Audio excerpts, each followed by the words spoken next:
Bonjour tout le monde, j'espère que vous allez bien. Aujourd'hui, je vais vous montrer comment réaliser un maquillage naturel en quelques étapes. On est sur du no make-up make-up. Je vais vous donner quelques astuces pour réveiller votre teint, pour apporter bonne mine, pour sublimer votre peau. On est vraiment sur ce genre de make-up ultra naturel, ultra imperceptible. En gros, je vais vous montrer comment on passe de ça à ça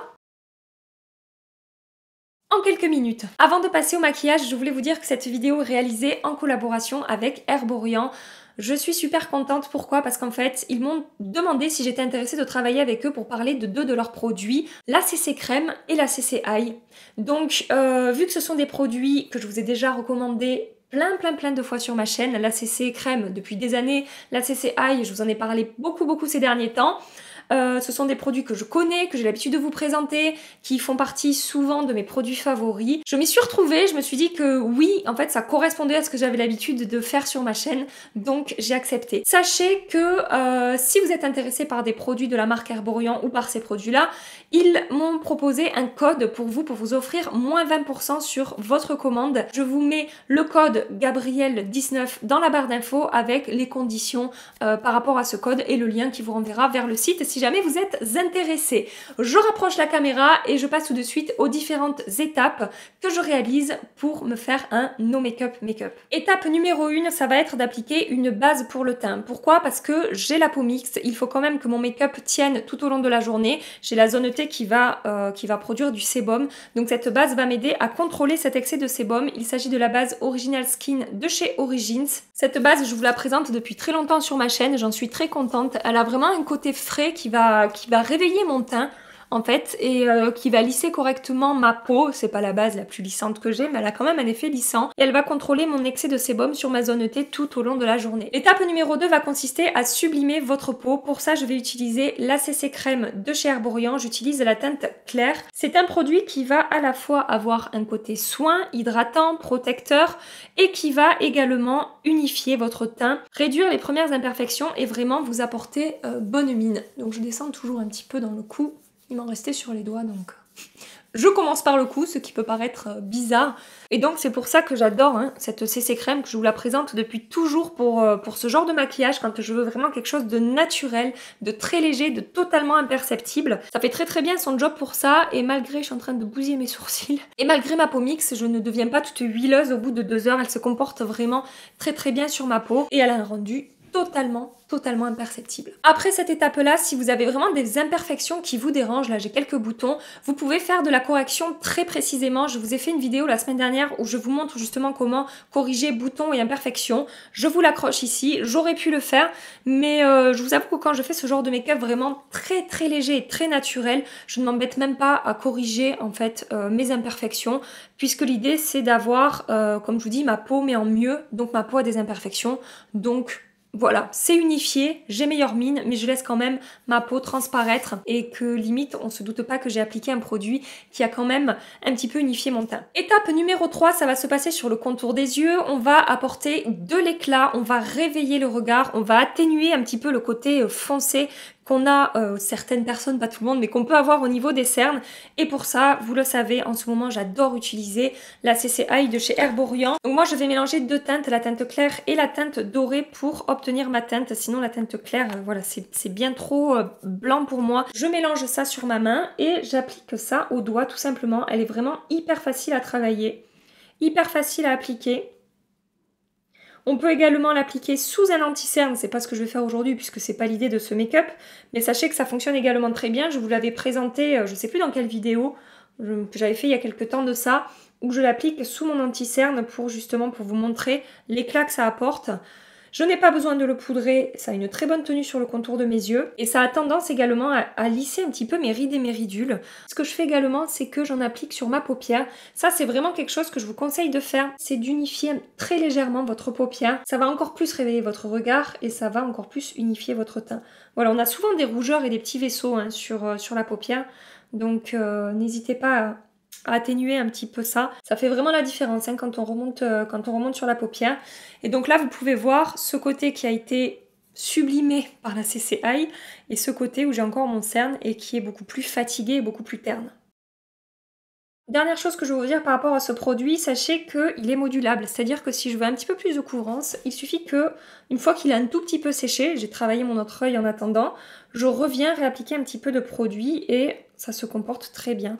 Donc déjà, je pense que vous pouvez bien voir la différence par rapport à la tête que j'avais il y a 2 minutes, ça va beaucoup mieux. Étape numéro 4, je vais poudrer ma zone T avec une poudre qui va me permettre une fois de plus de contrôler mon excès de sébum. Cette étape est facultative, si vous avez la peau normale à sèche, vous n'avez pas besoin de faire cette étape. Si vous avez la peau mixte à grasse, je vous le conseille fortement.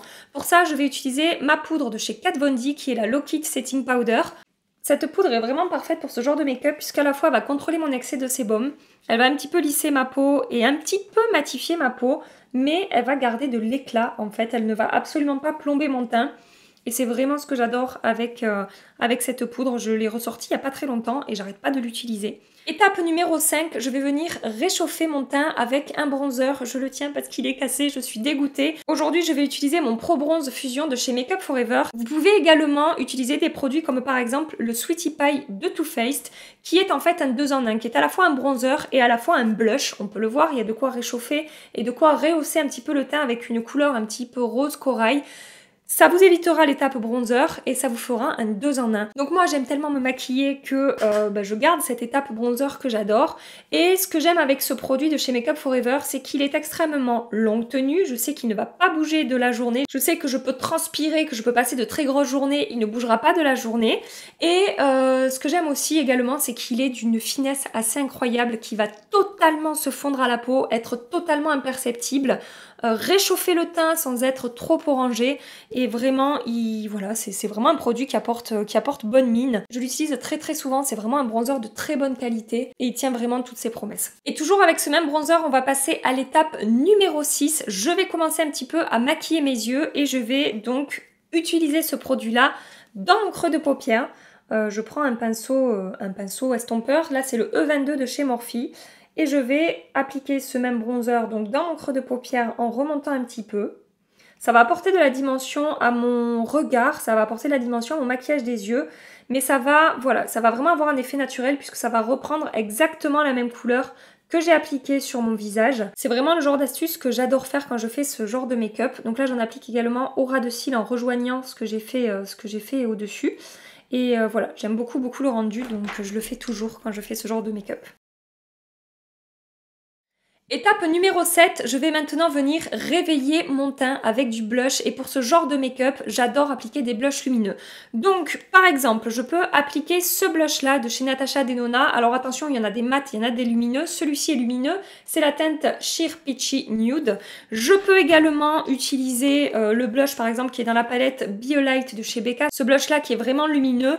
Voilà, tout blush lumineux que vous avez et que vous aimez fera l'affaire. Et pour ce genre de make-up, moi je vous conseille personnellement d'appliquer des blushs qui sont un petit peu rosés. Je trouve que ça va encore plus réveiller votre teint et que ça va encore plus apporter bonne mine. J'applique ça comme toujours avec mon M500 de chez Morphe sur mes pommettes. Vous voyez la lumière que j'ai? J'ai pas besoin d'enlumineur. Vu qu'on est vraiment sur un no make-up make-up, moi voilà, quand je fais ce genre de make-up, je ne rajoute pas plus d'enlumineur que ça. Une autre petite astuce va se glisser dans cette étape blush. Ce que j'adore faire également, c'est que je reprends mon pinceau avec lequel j'ai appliqué mon bronzer, je prélève du blush et je vais venir en appliquer au-dessus de mon creux de paupière pour faire un rappel en fait avec la couleur que j'ai appliquée sur mes joues. Et je trouve le rendu super joli, j'adore faire ça.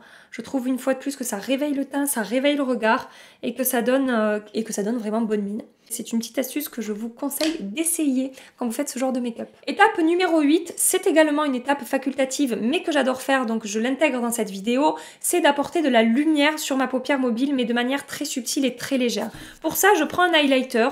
Là, j'ai celui-là sous la main, donc c'est la palette Hyper Real Glow de MAC Cosmetics. Et avec un pinceau assez fluffy, pas très dense, je vais prélever un petit peu de matière.